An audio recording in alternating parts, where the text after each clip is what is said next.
To the sun public school online classes. Good morning student. हम chapter 8 read कर रहे थे, ब्रूनो गोस exploring. अब उसका जो थर्ड पार्ट है वो हम रीड करेंगे। Please look at page number 55। What exactly was the difference? इन दोनों में डिफरेंस क्या है? ही वंडर्ड टू हिमसेल्फ, उसको अपने आप पर आश्चर्य हुआ। And who decided which people wore the striped pajamas and which people wore the uniforms? कि इनमें से कौन डिसाइड करेगा कौन स्ट्रिप्ड पजामा पहनेगा, धारीदार पजामा पहनेगा, और कौन यूनिफॉर्म पहनेगा? Of course sometimes the two group mixed, बहुत सी बार क्या होता है दोनों ग्रुप मिक्स हो जाते थे। He would often seen the people from his side of the fence on the other side and it was clear that they were in charge. बहुत सी बार उसने अपने जो घर है वहाँ से चार दीवारी की तरफ देखा था, तो उसने देखा कि जो लोग यूनिफॉर्म में थे वो क्या थे, इंचार्ज थे। The pajamas people all jump to attention whenever the soldiers approached and sometimes they fell to the ground and sometimes they didn't even get up and had to be carried away in state. बहुत सी बार क्या हो, जैसे ही जो पजामा जिन लोगों ने पहन रखा होता था वह बिल्कुल अटेंशन, जैसे ही वो सोल्जर्स उनके पास आते थे तो बिल्कुल अटेंशन करते थे, अटेंशन में खड़े हो जाते थे और या ज़मीन पर लेट जाते थे। और बहुत सी बार वह जब तक नहीं उठते थे जब तक कि जो सोल्जर्स हैं वो वहाँ से चले नहीं जाते थे। It's funny that I have never seen wandered about this those people. यह आश्चर्य की बात है कि मैंने इन लोगों के ऊपर कभी भी इस तरीके से मुझे मालूम नहीं रहा। ब्रूनो थॉट, ब्रूनो ने विचार किया। And it is funny that when you think of all the times the soldiers go over there and he had ever seen father go over there on many occasions, that none of the stripped pajama people had ever been invited back to the house. ये बहुत आश्चर्य की बात है जब मैं सोचता हूँ कि सोल्जर्स वहाँ जाते हैं, उसके पापा भी वहाँ जाते हैं बहुत सारे अवसर पर, लेकिन जो स्ट्रिप्ड पजामा वाले जो व्यक्ति हैं वो कभी भी उस घर के अंदर नहीं आते थे। लिविंग द हाउस, अपना घर छोड़कर, Bruno went round the back, Bruno वापस मुड़कर पीछे आया and looked up towards his own bedroom window, और वापस उसने जो खिड़की थी वहाँ से बाहर की ओर देखा। He looked as far as to his right, उसने अपने बहुत दूर राइट की तरफ देखा। एज ही कुर्सी जहाँ तक वो देख सकता था। And the tall fence seem to carry on it in the sunlight, ऐसा लग रहा था जो टॉल फेंस है, जो चार दीवारी है, वह सनलाइट की रोशनी में दिखाई देती है।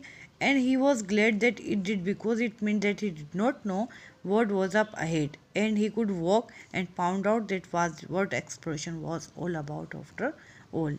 उसको आश्चर्य हुआ कि ये सब इसलिए होता है ताकि he did not know, वह बिल्कुल भी नहीं जानता what was up ahead कि आगे क्या है, and he could walk, वो वहाँ पर जा सकता है, and found out, और वो खोज सके, that was it what exploration was all about after all, कि ये सब क्या जांच है। मतलब सनलाइट, सूर्य की रोशनी होते ही वो फैंस वहाँ पर दिखाई पड़ती थी और जिससे कि कोई भी व्यक्ति उससे आगे नहीं जा सके।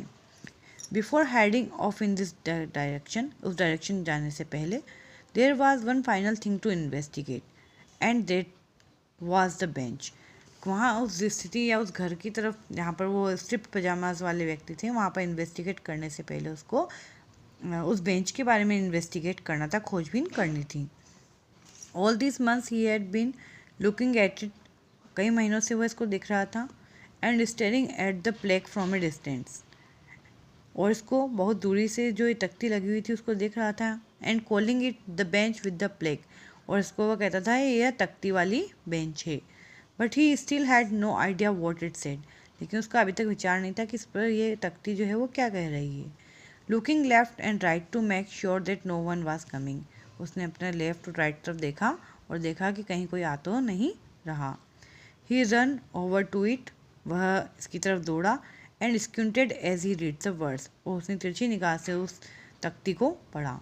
It was only small bronze plaque and Bruno read it quietly to himself. यह एक छोटी सी स्मॉल ब्रॉन्ज की ब्लैक थी, तख्ती थी, और इसको ब्रूनो ने फटाफट से रीड कर लिया।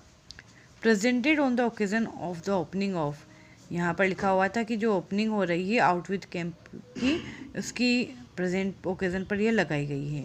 ही कंटिन्यूड, उसने जारी रखा, stumbling over the name as usual, और उसने जो जिस तरीके से नाम पढ़ता था उस तरीके से पढ़ा जून 1940।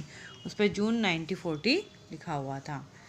ही रीच्ड आउट, वहाँ से आया, उस वहाँ तक पहुँचा, and touched it for a moment, उसको एक क्षण के लिए छुआ, and the bronze was very cold, वो जो तख्ती थी वो बहुत ठंडी थी। So he pulled his fingers away before taking a deep breath and beginning his journey. तो उसने वो जो तख्ती के हाथ लगाया वो बहुत ठंडी थी, तो उसने अपना हाथ गहरी सांस लेने से पहले वहाँ से हाथ हटा लिया और अपनी यात्रा शुरू की।